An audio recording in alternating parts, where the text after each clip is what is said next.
Cool. All right. My name is Martin Andersson. I am from Malmö, and that's why I'm going to give this speech in English because I'm in Stockholm now. Obvious reasons, right? Uh, okay. And I work at a company called Acceptive, and that's just me doing everything, like consulting, teaching, coaching, and developing, because I'm a developer. Okay. And I think I shouldn't translate this into Swedish anyway, so I'm just giving it in English. So I started by reading this blog post by a guy named Emanuele Maggiori. I've been employed in tech for years, but I've almost never worked. And you should read it. He actually has some good things to say about real Agile, but he also tells us that in the early 2000s, this new philosophy called Agile came up. And, well, it's all about going to planning, planning an iteration. And we do that, the team gathers, and something really strange happens there in the planning phase. Because it's become a standard to really exaggerate the couple of hours that every task will take. So everyone is in on this. Things that would take him a couple of minutes, they say that will take the whole sprint, right? It's kind of task bloating, he calls it.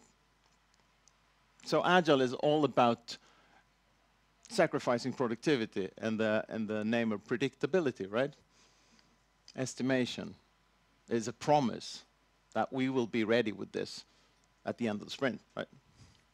So it's kind of easy to make fun of this humble brag from Emanuele Maggiori, but I've also worked in those places. I've also been the guy standing there at the estimation meeting saying, okay, so optimism bias to begin with, and then you probably don't remember our definition of done says we should be doing testing, we should be deploying this automatically and so on, and it will probably go half at automatically. So probably will take longer, right? So I guess that's the reason I'm more of a no estimates guy anyways. So I'm going to talk a bit about doing Agile. So what is Agile? I mean, really, not to you Agilists here, but to the common developer like me. I'm a software developer. I needed to have this because that's my team, actually. No, it's a stock photo. But anyway, I come from the world of developers, right? Been doing Agile for the last 15 years or so. And, well, still in 2023, it's quite popular, this Agile philosophy, especially among larger corporations and governmental organizations and so. I guess lots of you probably work with Agile in those organizations anyway. So Agile, it is Scrum, right?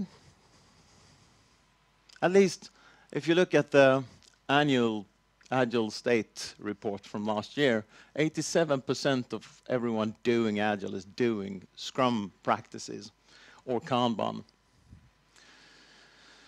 So the most popular Agile practices: daily stand-up, retrospective, sprint planning. Are these Agile practices or are they merely practices? I don't know.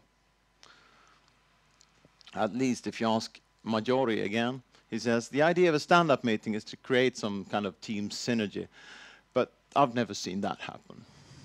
It soon becomes a box-ticking exercise where everyone just tells the manager what they did, right?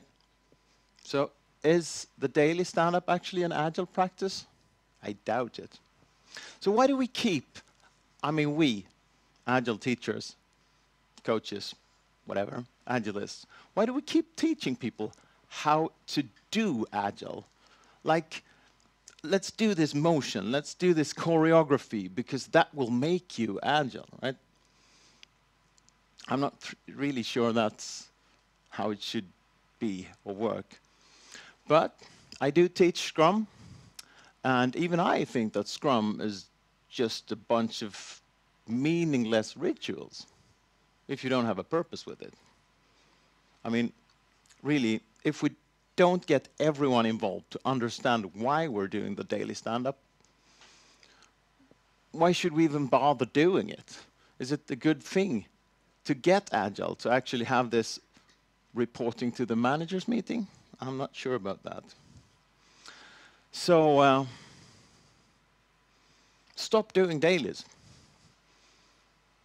and start doing understanding why we do dailies. Then we can start. Maybe we should do dailies anyway. So in the words of Martin Fowler, one of the great Agilists here, he says, the current battle we have is not getting people to go to these kinds of conferences. He said that at another conference, not this one, but it's the same, isn't it? So the real struggle is realizing that what people around us call Agile is actually not Agile at all. It's just some kind of choreography or rituals they're doing, right? So I think the important task for us Agilists isn't really getting people to change behavior and keep that behavior, as I hear a lot. I think it's more important, much more important to understand, get people to understand why they're doing what they're doing. And the behaviors might change after you understand why you should change. Because why would you change behavior if you don't know why you should change behavior, right? So instead of merely doing Agile, I want organizations to understand why we're doing Agile. And I want us all to address this problem. Instead of just saying, I mean, okay, this is an Agile coach.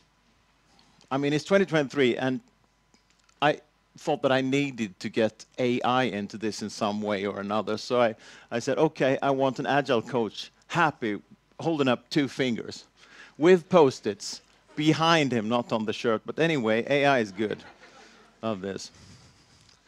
So I've heard a lot of coaches and teachers say, at least you could try just some of these practices. Start with the daily or retrospective.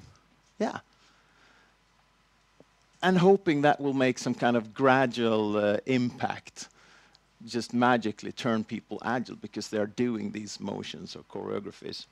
And I don't believe that change in the practice will make people agile. I just think that will confuse people even more.